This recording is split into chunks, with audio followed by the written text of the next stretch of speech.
So now comes the question, because chapter 13, if you turn there, says that this Antichrist, the worst man that ever lived, notice what he does.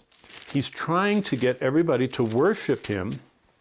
And this beast, verse 1, rises out of the sea, and it says in verse 6, he opens his mouth with great blasphemies. And verse 7, it was granted to him to make war with the saints. And so this one, what is he doing? He is the one that's trying to get the whole world to worship him. And as I said before in the next slide, Satan's Superman is coming. He is called the beast, the prince, the Antichrist. He is called so many different titles.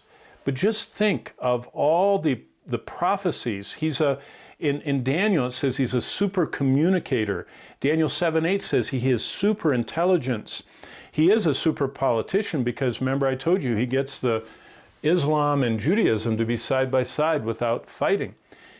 He's a super general. He can organize all these armies. But look what verse 7 says. It says it was granted him to make war with the saints and overcome them. And Revelation 13:7 says, an authority was given him over every tribe and tongue and nation. Wow. And what does he do? Well, he makes everyone to take the mark. Remember that 666 mark? That's why it says there on that slide, completely confusing times are coming. Because this Superman is going to come and is going to deceive, it says, the whole world. So the lesson from God is, if completely confusing times are coming, by the way, that's the most repeated description of the tribulation. When Jesus talked about this time, he said, deception, deception, deception. Deceiving times. That was how Jesus described it. What's the only protection from Satan's signature? There's only one protection.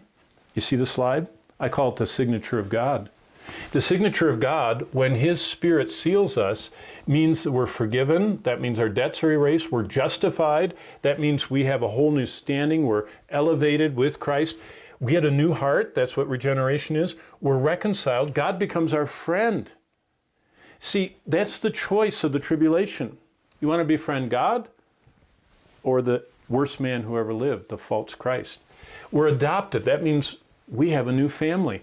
We're redeemed. That means we're owned by God. That deals with our life. We're not our own. We're bought at a price, and we're sanctified. That changes our behavior.